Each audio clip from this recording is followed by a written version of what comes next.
Hello everyone, welcome back to, welcome back to the channel, but I would say it's been about 6 to 8 years since I've actually posted a video. I'm Isaiah Smith, and this is an intro to motorcycle vlogging. And behind me here is my 2013 Honda Goldwing 1800, everything but the airbag. I'll go ahead and turn the key on here so you can see around the front. You'll be able to see the lights around the front. That takes a little while to boot up there on the nav system. But if you come around to the front here, you will see that I've got a lighting package installed consisting of the Pathfinder LED high and low beams along with fog light package with the daytime running lights and integrated turn signals. So if you look at that, when I put my left turn signal on, you'll see top and bottom it comes on and off. Same with the left side as well, along with the hazard lights. So you're very, very visible. And right now the Pathfinder LEDs are basically wired in so that they can run with either high or low beams, and they're quite bright at night. This package all in all was an absolute pain to install, and I would not suggest it for a novice. I spent approximately 5.5, maybe 6 hours installing this package just because of the pain it was to wire up to the turn signals without removing any of the plastics. It was an absolute pain trying to fish a wire through there. Anyways, while we're here on the front end, you'll see a couple different features on this 2013 Honda Goldwing, and the proper name escapes me at the moment. Also, this bike is dirty right now. It's been ridden quite a good bit, went through the rain, whatnot, so it's not a clean bike at all. But this is a stabilizer for the front forks and keeps the forks from flexing. It helps it to be more stable in the corners. Also, this is an ABS equipped bike, anti-lock braking system, dual rotors, and right here are the Centromatic wheel balancers. So there's no need for wheel weights. They balance on the fly, extremely good, would absolutely recommend them.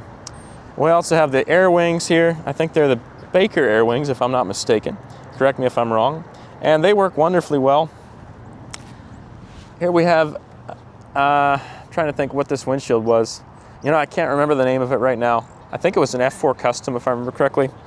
Very good windshield, expensive windshield, but very flexible, and I believe it's also impact resistant, if I remember correctly. So very, very good windshield. Got a scratch resistant coating on both sides. Sheds the rain incredibly well. Only 22,837 miles on this model Goldwing.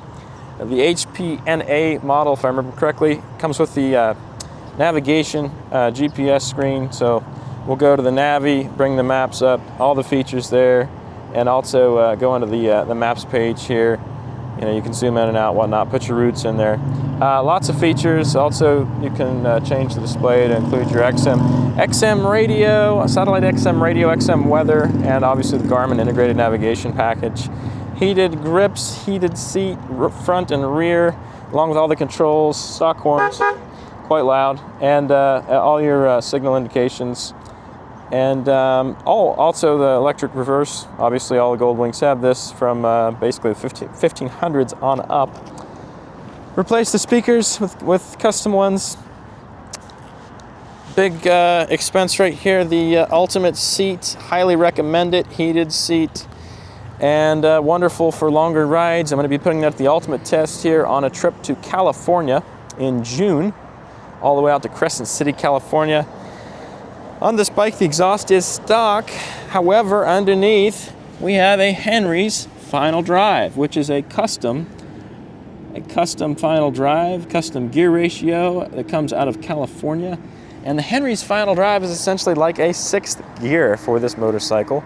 So when you're on the interstate, it used to be at 70 miles an hour, you'd be at 3,000 RPMs. Now you're at 80 miles an hour, it's at about 3,000 RPMs at 80 miles an hour. So that means the fuel consumption goes down, noise goes down, it's a more quiet, more smooth ride, and of course, the engine will last for longer life. At 90, it's like 3,250, and at 100, it's around 3,800 RPM. So it keeps it under 4 grand on the RPM, which is quite nice. The show chrome luggage rack, if I remember correctly, and this is reinforced underneath here. You'll be able to see that here in just a moment as I open it up. So we have reinforcements to keep from cracking any of the trunk here. Trunks on these 1800s, unfortunately, are quite small. The 1500 had a bigger trunk. It was squared off. This is not, unfortunately. Still bigger than the 1800s from 2018 and up. Kuryakin trunk bag, absolutely wonderful addition for the Goldwing. Extends the storage a huge amount. Moving along, here we have the heated grips, or excuse me, the heated, these are the cables for the basically heated pants, any heated gear that we have, whether it be heated gloves, heated pants, heated jackets.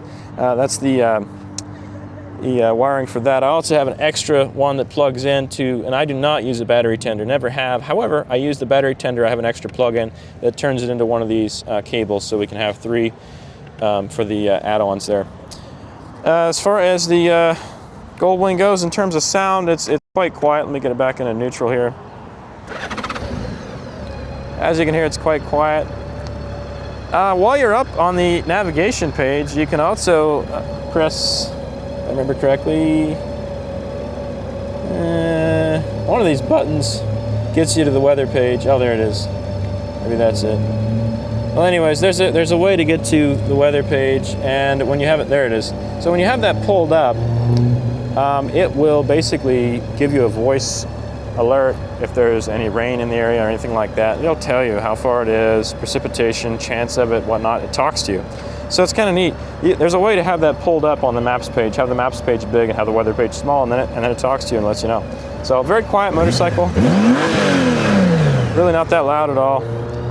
And as far as a bike like this, curb weight, right around 900 to 920 pounds.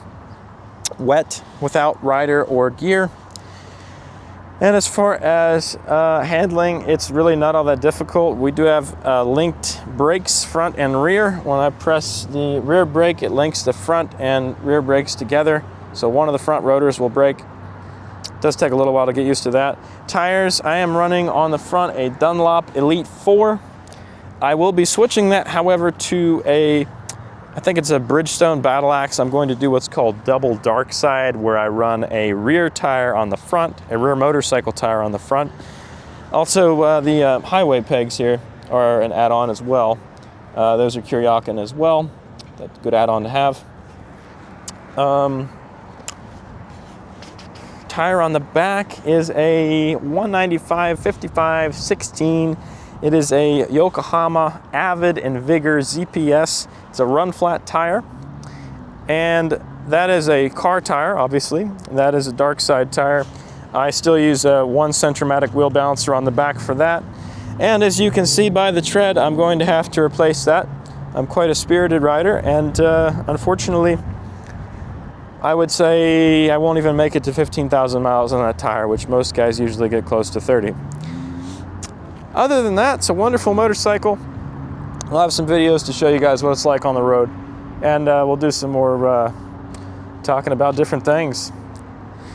As far as the helmets go, we do have HGC I-90s, flip-up modular helmets, coupled with the Cardo Pack Talk Edge for Bluetooth intercom, Bluetooth cell phone communicator, and also JBL speakers in here. So very nice to talk with. Also the sun visor, which I haven't cleaned in God knows how long, so yeah, it's a little dirty. But nice to have both of those. Pinlock windshield, cannot stress that enough.